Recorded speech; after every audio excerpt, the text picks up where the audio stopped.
नमस्कार शेतकरी मित्रांनो. तर हा आहे आपला अजून एक ऊसाचा प्लॉट, ज्याला आपण काय केले आंतरमशागत करून परत आता एक दिवसाचा गॅप ठेवून परत पाणी द्यायला चालू केले. आता पाणी देत असताना काय झालं तर माझ्या प्लॉटची जी रुंदी आहे तर ती 150 फूट रुंदी आहे आणि थोडंसं खालच्या बाजूला ढाळ आहे. तर हे पाणी देत असताना काय करायचं, आंतरमशागत केल्यानंतर आपण काय करत असतो, एक मोकळं पाणी देत असतो. तर ते पाणी देत असताना काय करायचं आहे, आता इथं मी 6 सऱ्यांना पाणी लावले, या 2 पर 2 4 आणि या इकडे 6.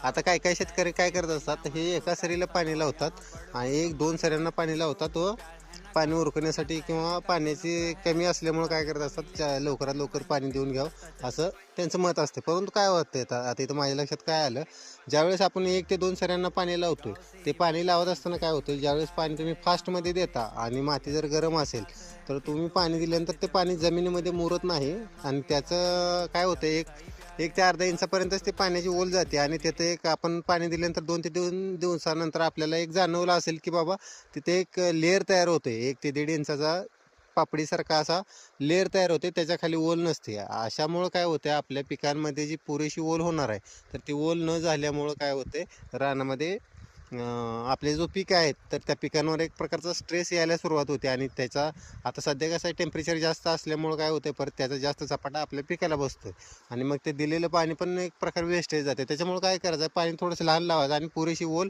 आपल्या पिकांपर्यंत गेली पाहिजे. आता इथं मी तुम्हाला दाखवतो, इथं लहान पाणी लावल्यामुळं किंवा बारीक पाणी लावल्यामुळं बघा, इथं पुरेपूर ओल आपली तयार व्हायला सुरुवात झाली. ही जी आहे ती पुरेपूर ओल तयार झाली, तर अशी ओल आपल्या पिकांना गरजेची असते, जेणेकरून ज्यावेळेस आपण परत ड्रिपद्वारे पाणी देत असतो तर त्यावेळेस ही जी ओल आहे तर ती मेंटेन ठेवली जाते. आणि तुमच्या रानाला जर जास्तीचा ढाळ असेल तर लगेच ते पाणी परत काय होत असते, कडेला जात असते. तर हे एक काळजी घ्यायची आपल्या शेतामध्ये आपण पाणी देत असताना ना, ही काळजी घ्यायची. धन्यवाद.